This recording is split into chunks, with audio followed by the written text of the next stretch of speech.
Mesdames, Messieurs, bonjour et bienvenue dans ce condensé de l'actualité sur Culture Télévision.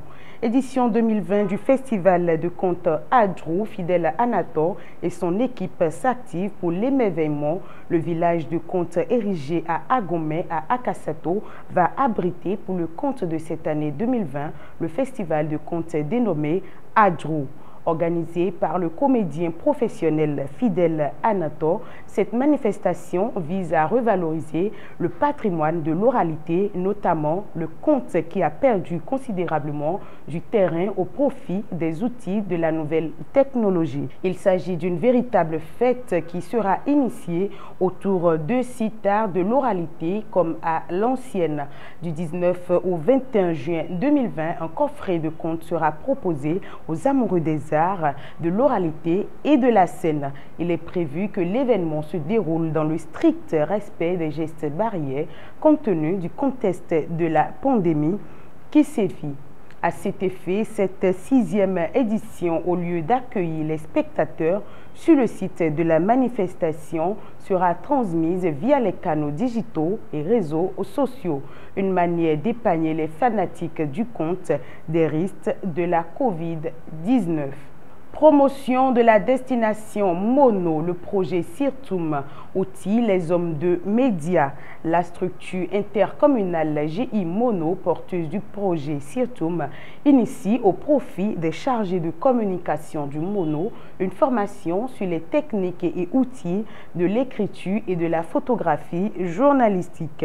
Déroulée du 10 au 12 juin 2020, l'activité a été accueillie par le site agro-touristique La Bonne Semence de Béhoué, un arrondissement de Grand Popo.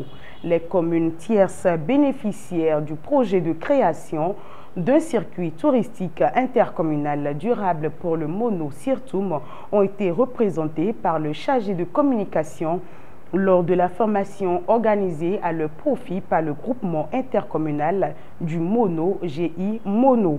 Au cours des 3 jours de la formation, les bénéficiaires ont revu, relu et amélioré leurs connaissances en matière de production journalistique.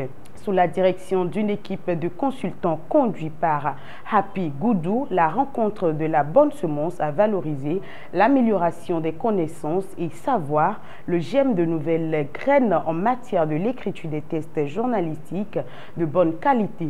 Durant les 3 jours de matinée continue, les formateurs ont partagé avec les chargés de communication les clés et outils pour la collecte, le traitement et la diffusion des informations liées au tourisme.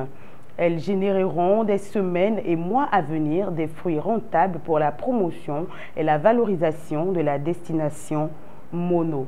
Dernier élément, Covid-19, atténuation des mesures de prévention. Tokpa, la surcharge a repris malgré la gravité de la pandémie. Depuis le 2 juin dernier, le gouvernement béninois a autorisé la reprise de certaines activités longtemps suspendues en raison de la crise sanitaire du Covid-19. Ainsi, le transport en commun a repris, même si les autorités sanitaires ont conditionné la reprise des activités par le respect strict des mesures barrières. Mais avec les minibus appelés Tokpa, souvent en partance de Cotonou pour Porto Novo ou Abomey-Calavi, le constat est inquiétant. Outre le fait que même des conducteurs sont aperçus sans masque, des passagers sont eux aussi embarqués sans cela. Plus inquiétant, la surcharge a repris malgré la menace exigeant le respect d'une distanciation sociale de 1 mètre. Les passagers sont toujours entassés dans ces minibus et le risque de contamination est plus que jamais à craindre. Alors que ces derniers jours, le nombre de décès et de cas positifs augmente de façon exponentielle, il urge que les éléments de la police républicaine jouent pleinement leur rôle sur nos axes routiers. De toute façon, la police républicaine est vivement interpellée.